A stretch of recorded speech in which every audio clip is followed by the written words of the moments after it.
마태복음 15장 1절부터 11절까지 그때에 바리새인과 서기관들이 예루살렘으로부터 예수님께 나와 가로되 당신의 제자들이 어찌하여 장로들의 유전을 범하나이까?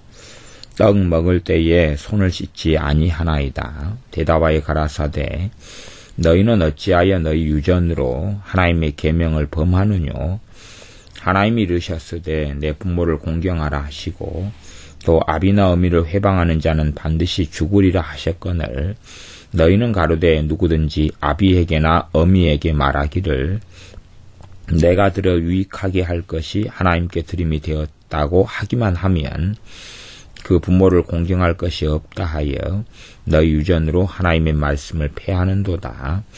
외식하는 자들아 이사야가 너희에게 대하여 잘 애언하였도다. 일러스되 이 백성이 입술로는 나를 존경하되 마음은 내게서 멀도다. 사람의 계명으로 교훈을 삼아 가르치니 나를 헛되이 경배하는도다 하였느니라 하시고 무리를 불러 이르시되 듣고 깨달으라. 입에 들어가는 것이 사람을 더럽게 하는 것이 아니라 입에서 나오는 그것이 사람을 더럽게 하는 것이니라. 아멘. 바리새인들과 서기관들이 예루살렘으로부터 주님께 나와서 말합니다. 당신의 제자들이 어찌하여 장로들의 유전을 범하나이까? 주님께 시비를 걸고 싶었던 것이지요. 장로들의 유전을 범하나이까? 떡 먹을 때 손을 씻지 아니하나이다.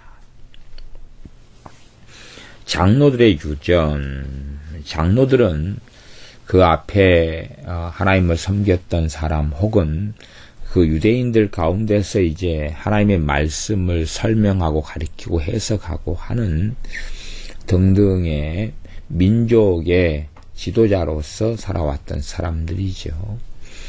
그런 사람들의 유전을 범한다. 어떤 유전을 범하냐 그러면 떡 먹을 때에 손을 씻지 아니하나이다. 유전은 일반적으로 쉬운 말로 하면 전통이다 그 말입니다. 어떤 면에서 가르침이죠. 장로들이 한 가르침, 무엇에 대한 가르침이냐 그러면 율법에 대한 가르침을 이야기합니다. 그냥 사회에서 가지고 있는 규범 같은 걸 이야기하는 것이 아니고요. 장로들이 율법을 설명하고 가르치는 거죠. 설명하고 가르칠 때 되면 반드시 자신의 해석이 들어갈 수밖에 없는 것입니다. 우리가 성경도 이제 우리나라 성경에는 번역본들이 많이 있잖아요. 번역본들도 직역성경류라고 직역성경은 히브리어나 헬라어를 있는 그대로 번역하는 데 충실한 것이지만 어쨌든 모든 직역성경이라 해서 의미 중심의 의미 번역은 없는 건 아니에요. 그런데 이제 번역 성경 가운데서 의미 번역 중심으로 하는 성경들이 있지요. 그런 성경들 같은 경우는 성경을 번역하는 사람들이 성경을 어떻게 이해했느냐에 따라서 의미를 어떻게 푸느냐 이렇게 결정이 됩니다. 그러면 의역 성경들, 현대 어어 성경이나 요즘에는 쉬운 말 성경으로 번역이 새롭게 되어 나왔죠. 또 쉬운 성경, 이런 성경들이 영어는 리빙 바이블이나 아니면 타르굼, 아람어 성경, 타르굼 같은 게 이런 의미를 쉽게 푸는 의역 성경류에 들어가는데 그런 의역 성경류에 들어가는 이런 성경에는 의미를 풀기 때문에 그래서 이런 해석들이 가미될 수밖에 없는 부분이 있어요. 또 필연적으로 직역성경이라 그래도 이 번역하는 사람이 해석을 가미할 수밖에 없는 부분이 섞일 수밖에 없습니다. 어찌되었든 구약에 있는 성경 율법을 이 해석하는 이 장로들이 설명하고 해석하고 다루는 장로들이 자신의 성경 해석을 이제 가리키는데 그 가리키는 내용들을 장로들의 유전이라 그러는 것입니다. 지금으로 이야기하면 이런 신학자들이 가리키는 신학이라든지 또 우리 개혁교회의 전통으로 흘러가면 종교 개혁자들이 성경을 해석한 것들이 되겠지요. 실제로 칼빈이나 루터 같은 종교 개혁의 이런 가장 거두들 같은 경우도 뭐 성찬에 대해서는 서로 견해가 틀렸고 또 쯔붕길리 같은 경우도 틀리고 이렇게 종교 개혁자들이라 해가지고 성경에 대한 이해나 해석 같은 것이 다 같거나 맞지를 않았습니다.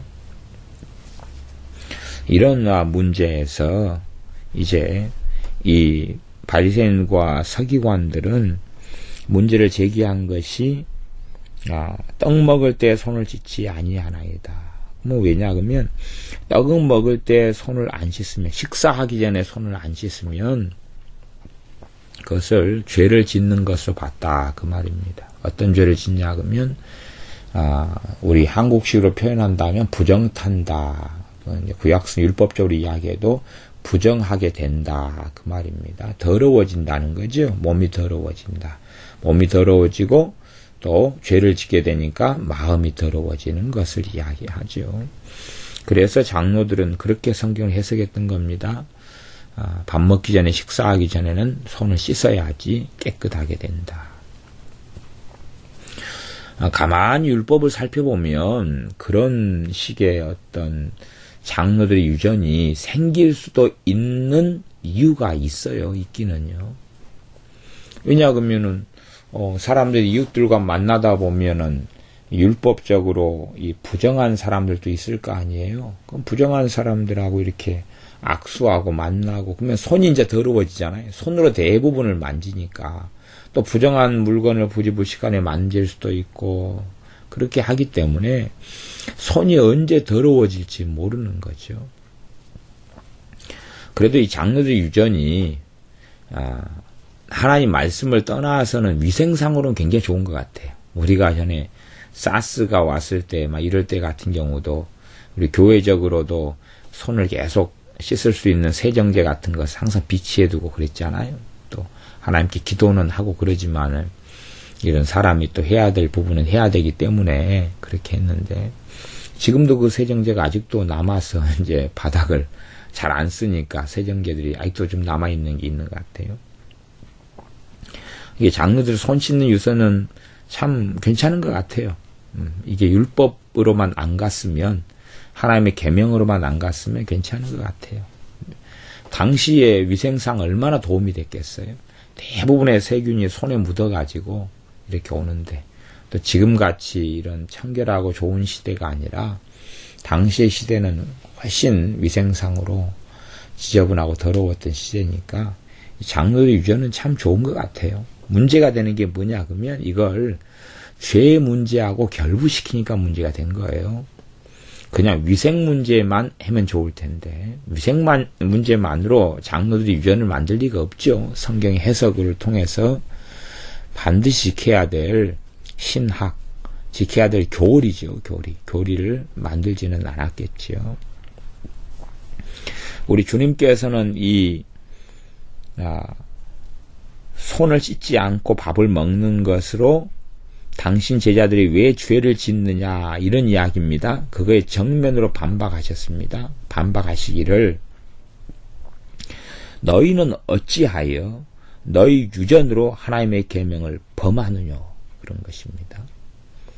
이 사람들은 장로들의 유전이라고 말했지만 실제로는 그 장로들의 유전을 누가 받아들인 겁니까? 이 바리새인들과 서기관들 이들이 받아들인 거예요. 자기들은 자기들의 주장을 하기 위해서 그 앞에 조상들 가운데도 지도자들인 장로들의 가르침, 그들의 권위를 입은 거예요. 말하자면 요즘식으로 하자면 뭐 유명한 신학자 누가 말했다든지 또 어떤 사람이 해석했다든지 어떤 사람이 설명했다든지 뭐 이런 것들이죠. 이런 것. 저도 마틴 노이존스 목사님 같은 분들의 책은 좀 좋아하고 그런데 노이존스 목사님 같은 경우도 자신의 어떤 주장을 할 때 되면 누구를 주로 끌고 들어가냐 그러면 청교도들의 정통하신 분 중에 한 분이었으니까, 설교에 있어서 아주 알아주는 거장인, 로이드 존스 목사님은 청교도들의 거장들 가운데의 저서나 설교들의 인용을 자꾸 많이 하셨어요. 그렇게 하는 스타일처럼 그들의 성경 해석을 인용하고 그래서 자신의 논증을 뒷받침하는 것처럼 이 바리새인들과 서기관들도 자신들이 믿고자 하는 유전이 있었는데 자신들이 받아들인 자신들의 교리가 있었죠. 성경 해석에 대한 교리를. 그런데 자기들의 교리인데 전통성을 확보해가지고 자신들이 가진 교리가 절대적으로 만들기 위해서 이 장로들을 끌고 들어간 겁니다. 주님께서는 너희 유전이다 그런 거예요. 장로들이 유전이다고 이 사람들은 주장했는데 주님은 너희 유전이다 그런 거예요. 너희 유전으로 하나님의 계명을 범하느냐. 이 유전으로 하나님의 계명을 범하느냐. 그러면서 이제 지금 이들이 생각하는 것에 대한 답은 11절에 주고 계십니다. 11절에 주고 계시는데 그 이전에 이제 이들이 지금 잘못 행하고 있는 것을 가르쳐 주셔요. 이들의 어떤 유전이 그럼 하나님의 말씀을 범하는지부터 이야기해 주시면서 이들이 말하는 손 씻는 결례, 식사하기 전에 손 씻는 것에 대한 이야기에 대해서 그 뒤에 이제 나와 있는 거죠. 말씀하시죠.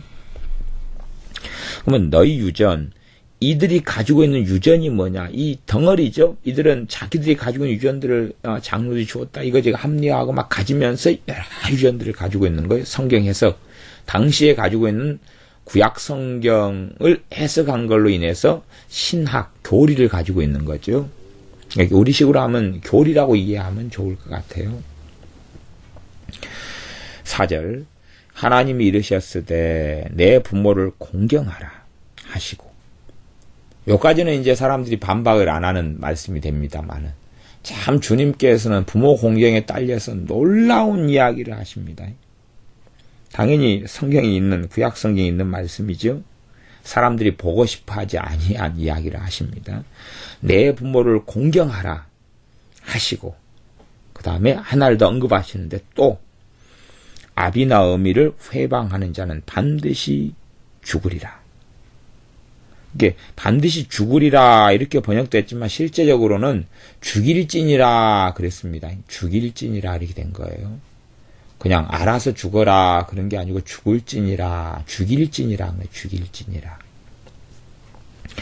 아비나 어미를 해방하는 자는 반드시 죽을지니라, 죽일지니라 그런 거예요. 아비나 어미를 해방한다는 것은 아버지나 어머니를 욕하고 모욕하는 것이지요. 그런 것이에요.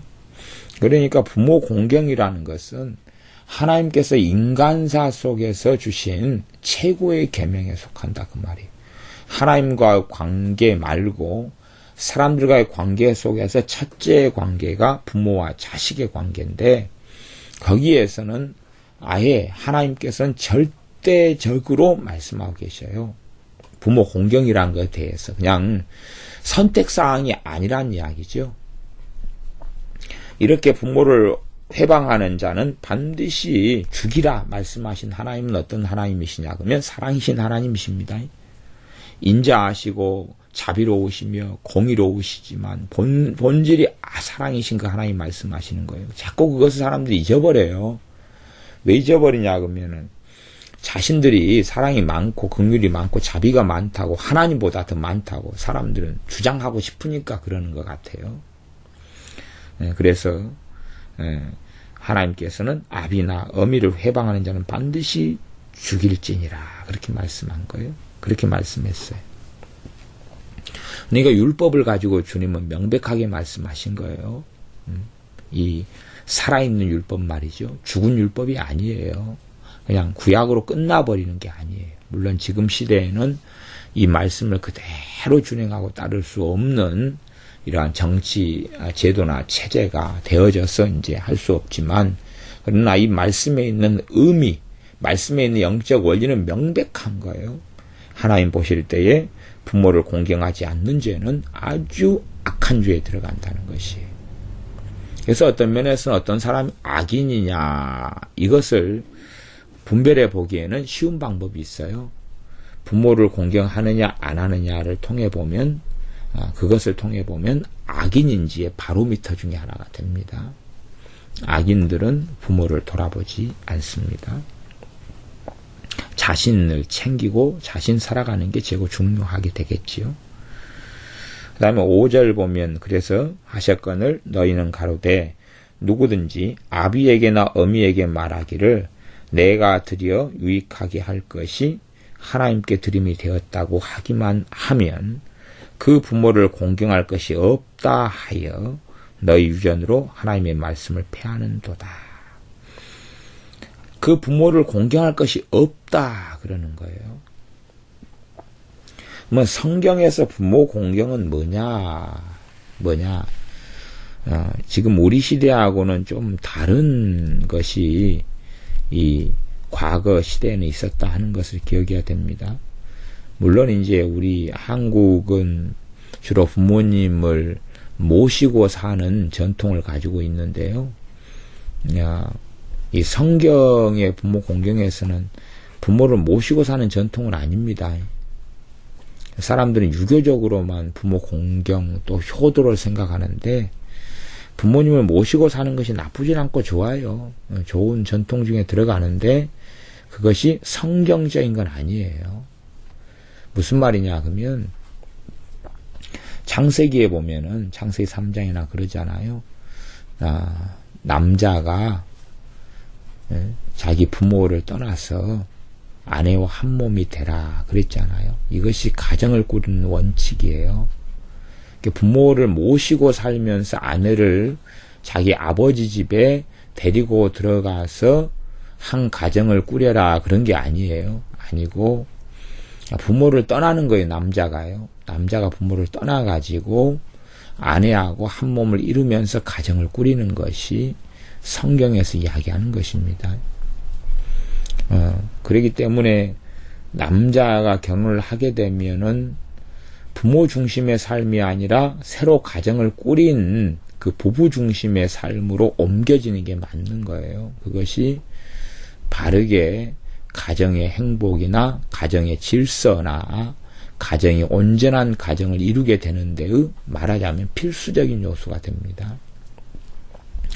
그리고 이제 부모를 모셔와서 이렇게 부양을 한다 그래도 이제 모셔오는 것이지 들어가는 것은 아니에요. 물론 환경상 돈이 없고 가난하고 어려워서 처가에 들어갈 수도 있고 부모님 집에 들어가 살 수도 있지만 그런 경우는 예외적인 상황이 되는 거지요. 그러지 바른 모양과 상황은 안 된다 그런 것이에요. 그래서 내가 사는 가정과 집에 부모님을 모셔두고 살 수는 있어요. 하지만 이제 의사 결정권은 부모님이 가지는 게 아닙니다. 그 부부가 가지는 거예요. 그런 가운데서 부모님을 공경하는 것입니다.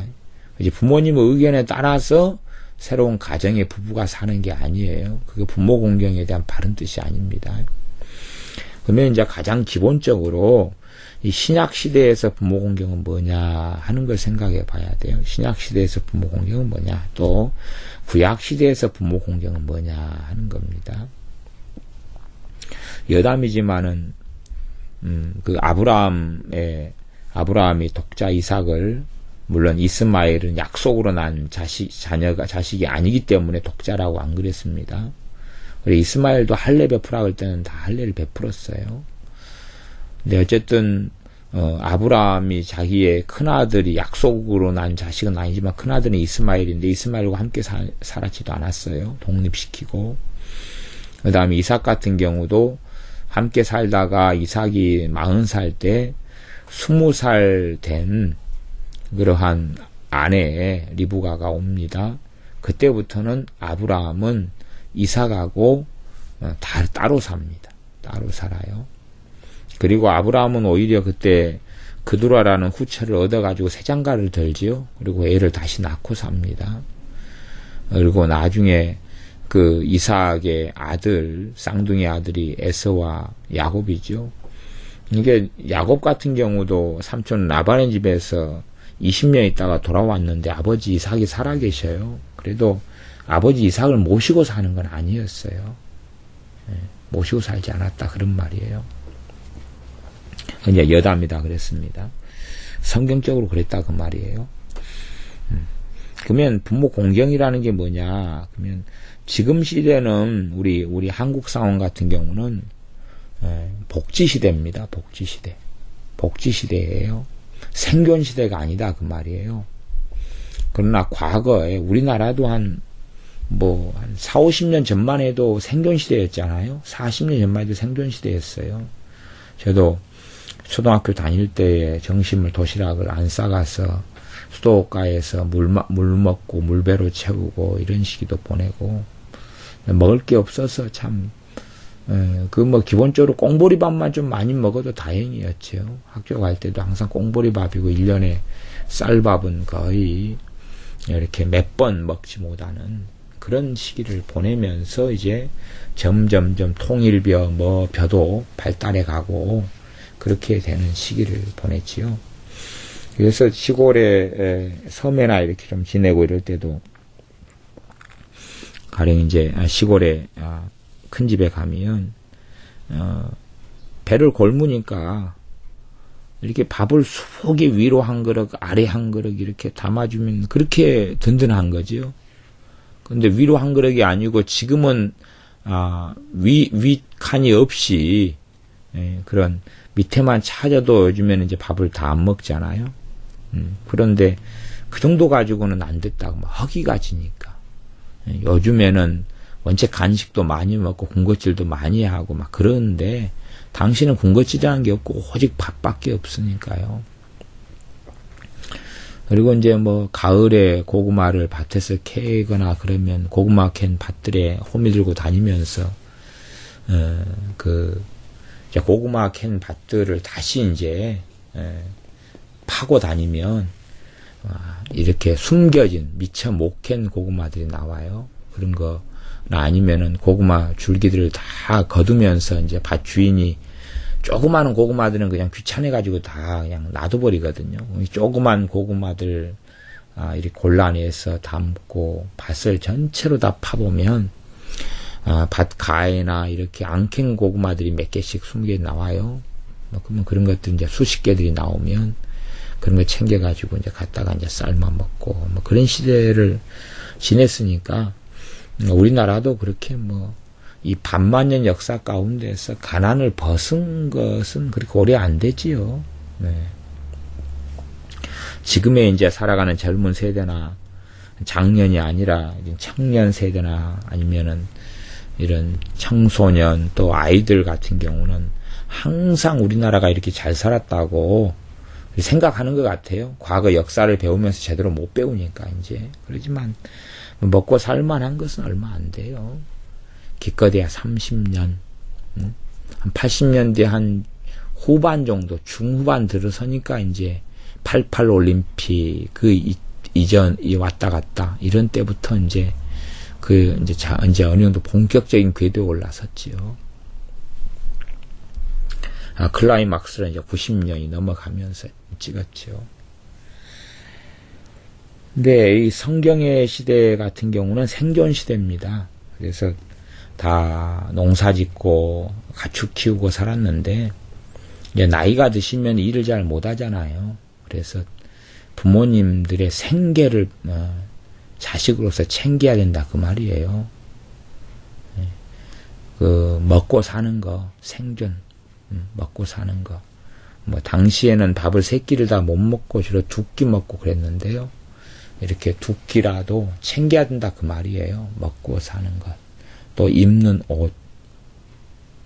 그래서 성경에는 우리가 상상 안 되는 이야기를 주님께서 하시잖아요. 옷이 2벌 있는 사람은 1벌을 줘라 그러잖아요.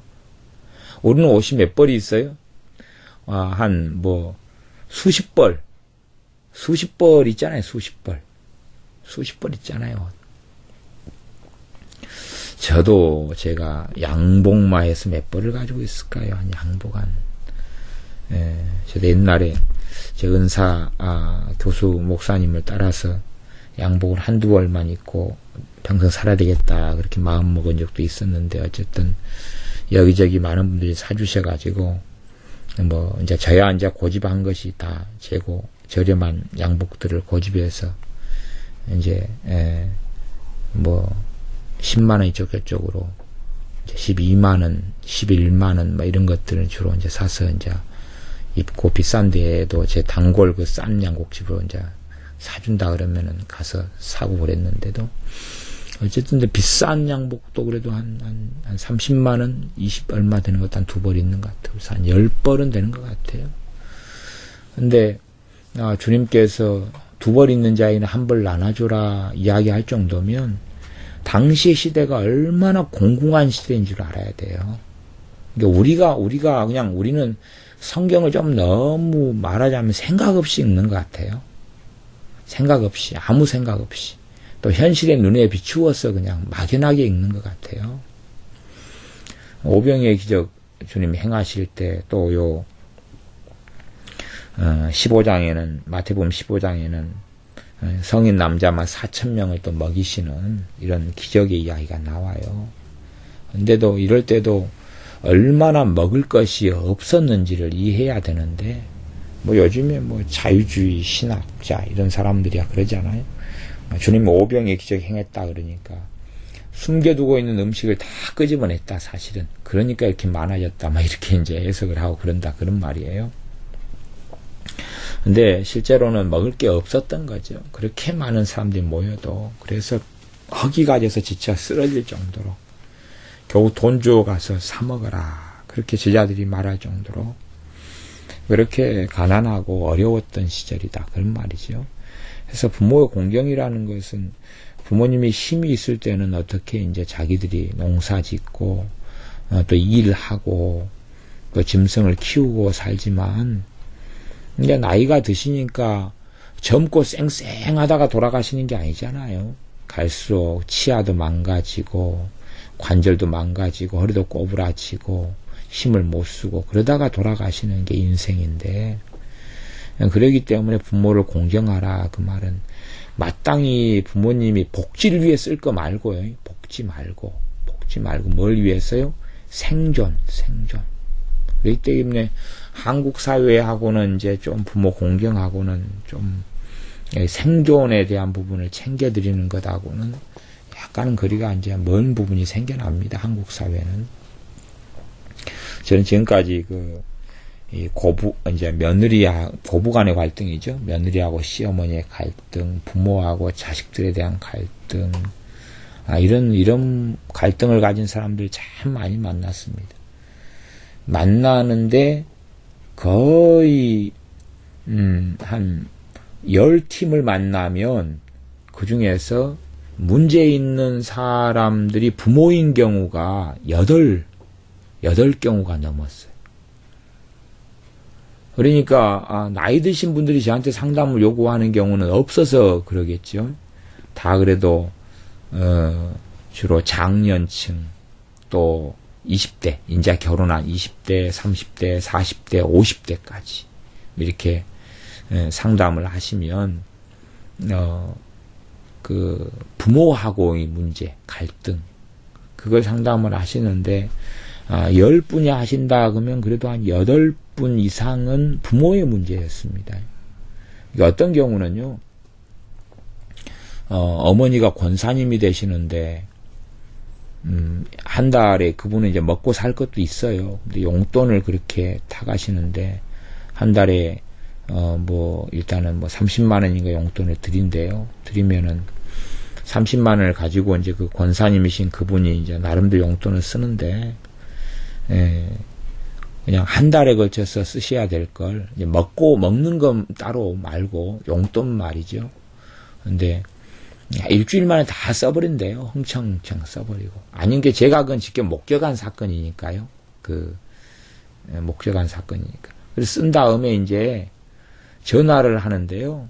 전화를 아들한테, 며느리한테 그때 그 아들 며느리가 이제 식당을 했거든요. 근데 아들 며느리 전화해가지고 고래고래 욕설을 하고 막 그냥 난리를 피우고 막 그랬어요.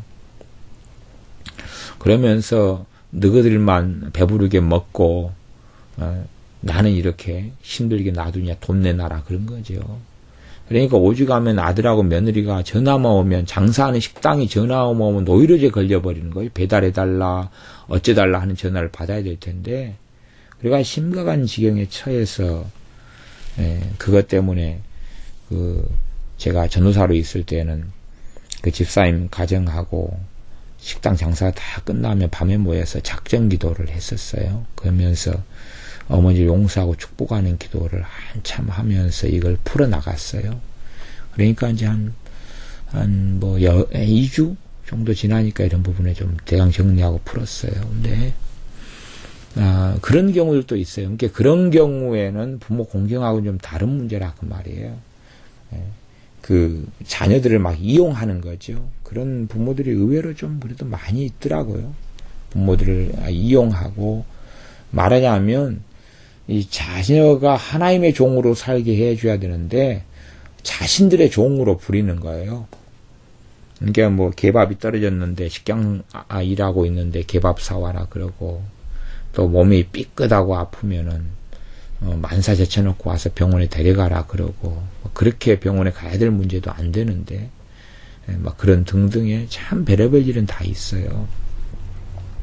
그래서 기본적으로 주님께서 지금 말씀하는 시대가 생존의 시대라는 것이에요. 지금의 복지의 시대가 아니고, 많이 누리는 사람은 더 많이 누리고 싶어 해요. 더 많이 누리고 싶어 해요. 그래서 기본적으로는 생계 문제를 무책임하게 해서는 안 된다는 사실이에요. 불가피할 때는 어쩔 수 없는 부분이 있겠지만, 그러나 생계 문제에 있어서 부모님을 챙겨드려야 되는 부분이 내 부모를 공경하라의 가장 기본적인 뜻이 됩니다. 근데 이제 이런 생계 문제에 처해 있는 경우에도 지금 이들은 어떻게 해버렸냐면, 이들이 가지고 있는 교리 있죠. 성경에서 나온 교리를 어떻게 만들어서 성경에서 나오지 않고 성경을 자기 자의적으로 해석을 했는데, 그게 뭐냐 그러면 그냥 하나님께 드렸다. 부모님한테 드릴 거 하나님께 드렸다 그러면 끝난다 그 말이에요. 그러니까 주님께서 하신 말씀으로 빗대어 이야기한다면, 가이사의 것은, 로마 황제 가이사의 것은 가이사에게, 하나님 것은 하나님께, 그런 것처럼 하나님께 드릴 건 하나님께 드리고 부모님께 드릴 건 부모님께 드려야 된다 그 말이에요. 근데 그냥 하나님께 드리는 걸로 부모님한테 드리는 건 다 됐다 이렇게 해버리는 거예요. 부모가 굶든지 못 먹든지 죽어가든지 입을 것이 없어가지고 벌거벗고 살아가든지 하고는 별로 관심이 없다 그런 이야기죠. 그런 부분에서 주님은 지금 부모 공경을 다루고 있는 것입니다.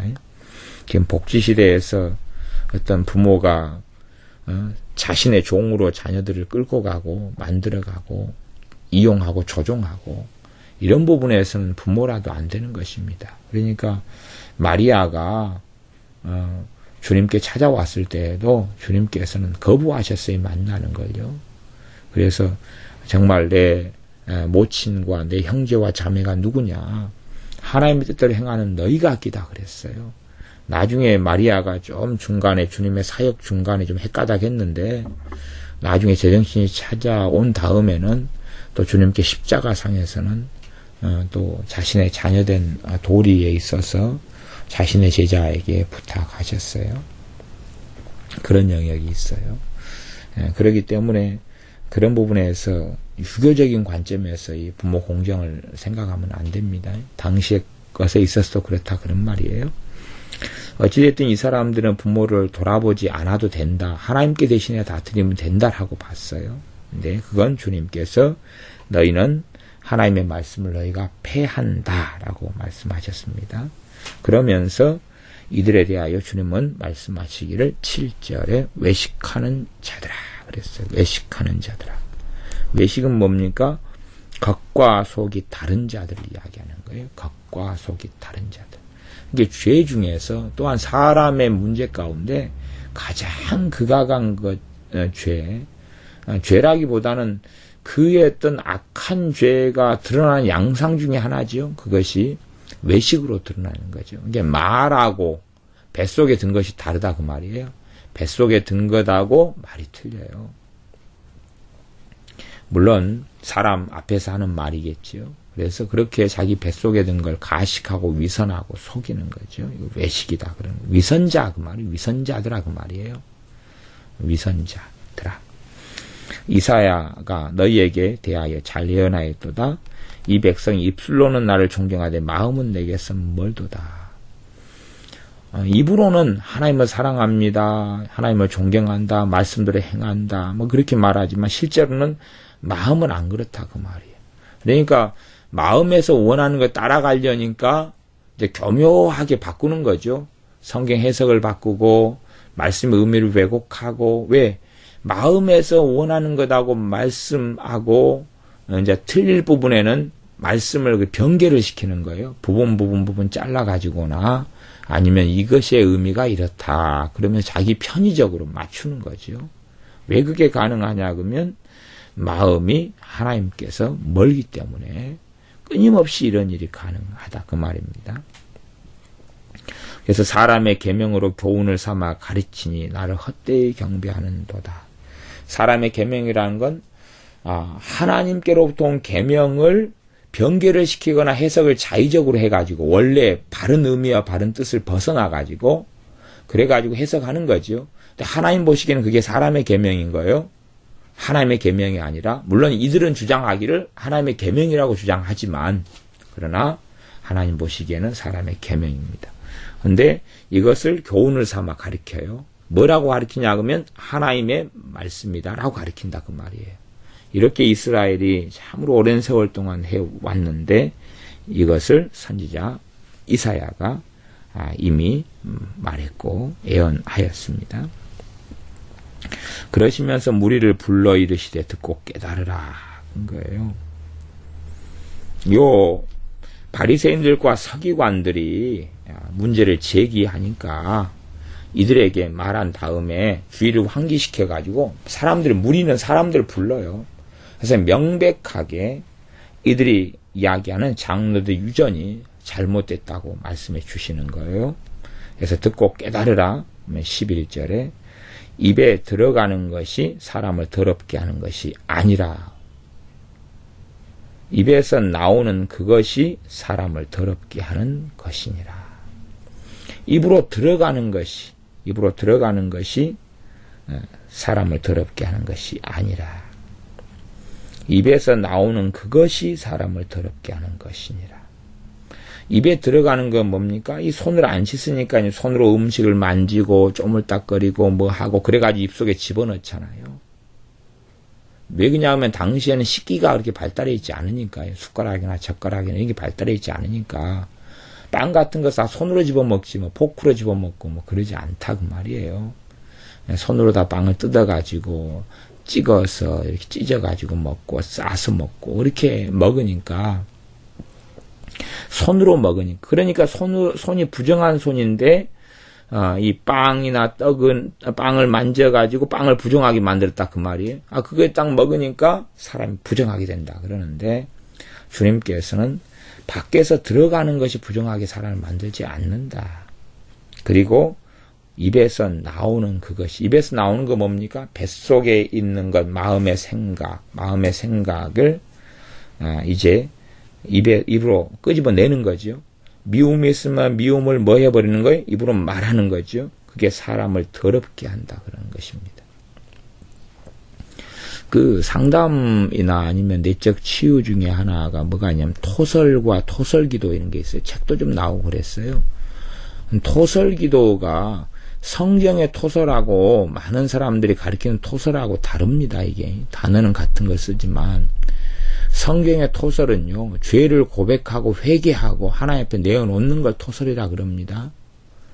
근데 그 내적 치유에서 사용하는 토설은 주로 어떻게 쓰냐 그러면 속에 분노가 있으면 분노를 막 내라 그 말이에요. 원망이 있으면 그냥 미움이 있으면 미워 죽겠다고 막 그냥 소리치라는 거, 이걸 토설이라고 그러는데 그렇게 되면 주님의 말씀에 비추어 보면 사람을 어떻게 만들어버려요? 더럽게 하는 것이에요.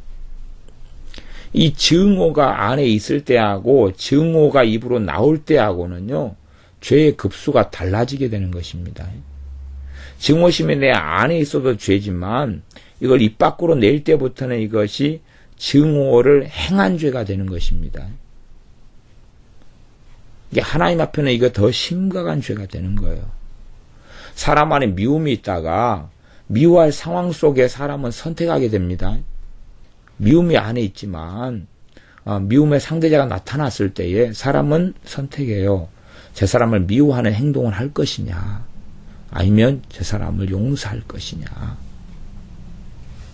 그런데 내 안에 있는 미움을 표출하고 드러내고 이거 회개하면서 주님 앞에 엎드려야 되는 것인데 미움을 말하고 표출하면서부터는 더 심각한 죄가 되고 그 사람을 더럽게 한다고 주님께서 말씀하는 것입니다. 그래서 사람이 주의해야 될 것은 자기 입에서 무슨 말이 나가는가를 살펴야 되는 것이지 무슨 음식을 먹는가가 아니라 그런 말입니다. 물론 여기에서는 이제 우상의 제물에 대해서는 이야기하는 건 아닙니다. 우상의 제물은 분명히 사도행전에 이거 이방인들은 주의해라라고 명백하게 이야기했습니다.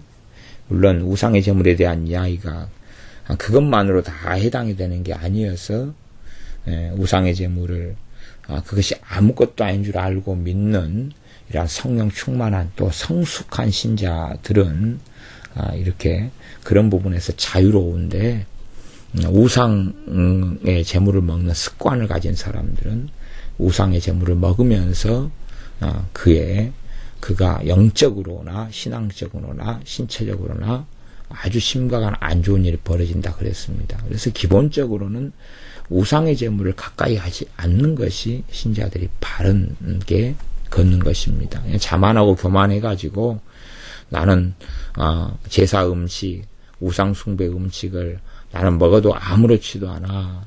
그런다는 것이 굉장히 오만한, 교만한 일에 속하기 때문에 주의해야 되는데 지금 그걸 포함시킨 이야기는 아닙니다. 그걸 포함시킨 이야기는 아니고 일상적으로 지금 어느 관점에서요? 유대인들의 관점에서요? 유대인들 관점에서 밖에서 먹는 음식이 사람을 더럽게 하는 게 아니다는 것입니다. 유대인들은 제사 음식 안 먹잖아요. 그런 게 아니라 그들이 지금 보통 구워가지고 먹는 빵에 대한 이야기고 그들이 일반적으로 먹는 식사에 대한 이야기입니다. 거기에서 먹는 음식이 사람을 더럽게 하는 것이 아니다는 거예요. 손으로 만지고 손 안 씻고 만졌다 그래서 그게 아니라 사람 입에서 나오는 그것이 사람을 더럽게 하는 것이에요. 그래서 사람들이 이 말을 굉장히 심각하게 주의하지 않으면 원망하는 말, 또 무책임한 말, 그리고 이런 불신앙, 믿음이 없는 말, 이런 말들부터 시작해서 또 이간질하고 거짓말하고 이런 말들이 심각하게 그 사람을 더럽게 합니다. 더럽게 된 만큼 원수 마귀의 표적이 되고 공격물이 되는 것입니다. 이게 이 바리새인들 또 서기관들의 이 많은 사람들은 이 사람들은 이 하나님의 말씀을 잘못 해석하고 잘못된 가르침을 듣고 배워서 자신들의 유전을 만들어 가지고 하나님의 계명, 하나님의 말씀을 어그러뜨리고 변화시키고 그렇게 해와서 주님께서는 이들과 지금 이 계명 두 가지를 가지고 주님께서는 지금 하나 잘못된 거 말씀하시고 또 이들의 잘못된 부모 공경에 대한 부모를 공경하지 않으면서 했다고 착각하는 그거에 대해 주님께서 심지어는 뭐라고 말씀하냐 그러면 이 부모를 아비나 어미를 회방하는 자는 반드시 죽일 것이다 하는 말씀을 가지고 주님께서는 또한 말씀하고 계십니다. 그래서 우리의 삶 가운데 이 부모의 공경에 대해서 성경적으로 바르게 하는 건 꼭 필요합니다. 이 균형은 굉장히 필요해요. 유교적인 효하고는 틀렸어요. 균형이 필요하지만 부모 공경은 하나님께서 인간관계 속에서 가장 중요하게 여기시는 계명이라는 것. 그래서 에베소서에도 내 부모를 공경하라. 이는 땅에서 잘되고 장수하리라. 이게 약속 있는 첫 계명이다. 라고 다시금 10계명 5번째 계명을 다시금 말씀하고 있습니다. 율법이 폐하여진 부분이 있고 율법이 폐해지지 않는 영역이 있다는 걸 기억해야 되고 그래서 성령님을 좇아 살아가는 사람은 율법의 요구를 충족시키고 요구를 이룬다라고 로마서 8장에도 말씀하고 있습니다. 그래서 우리의 삶 속에서 오히려 우리가 이제 주님께서 말씀하시는 것처럼 내 입에서 나가는 말이 나를 더럽게 하는 것이기 때문에 우리 자신의 말을 살펴보면 내 안에가 뭐가 들었는가를 알 수 있게 되어집니다. 그래서 우리 안에 든 마음의 생각, 내 마음에 든 것도 주님 앞에 엎드려 고백하고 회개하여서 우리 주님께서 우리의 마음을 깨끗하게 하시고 새롭게 하시는 것도 경험해야 되지만 나아가서 우리의 말들을 살필 때에 내 마음 깊숙한 곳, 말하자면 비의식, 잠재의식이라고 하는데 내 속에 깊숙한 곳에 있는 것들을 우리가 확인할 수 있고 그러면서 우리가 우리의 마음의 생각을 하나님의 말씀으로 변화시켜 가야 되고 하나님의 말씀에 따라 말하고 하나님 말씀에 따라 행하고 말씀에 따라 생각하는 그러한 자리로 우리가 들어가 주님을 기쁘시게 해야 합니다. 기도하겠습니다. 아버지 하나님, 과거에도 마찬가지로 하나님의 말씀을 자의적으로 마음대로 해석하여 하나님 말씀을 혼잡케 하고 사람들이 하나님 말씀을 통해서 잘못된 이러한 교리들을 유전들을 만들어서 많은 사람들을 무너뜨리고 또한 잘못된 길로 오도하였습니다. 그런 것처럼 현 시대에도 무수히 많이 어리석은 교리들이 생겨나면서 그러면서 많은 사람들을 진리가 아니라 잘못된 길로 이끄는 일들이 많이 있습니다. 우리가 바른 말씀에 대한 분별력을 허락하여 주셔서 우리가 말씀에 따라서 바르게 말씀을 이해하고 알 수 있도록 지각을 열어 주시옵소서. 또한 말씀이 가는 데까지만 가고 멈추는 지혜와 지각을 허락하여 주시옵소서. 하나님 말씀의 한 가지 측면만 가지고 모든 면들을 자로재는 어리석음에 들지 아니하고 하나님 말씀의 균형 속에서 이 말씀 저 말씀이 조화를 이루는 가운데 바르게 말씀을 이해하고 깨달아 사람의 잘못된 성경 해석으로 하나님의 말씀을 폐하는 어리석은 자들이 되지 않게 하옵소서. 예수님의 이름으로 기도하옵나이다. 아멘.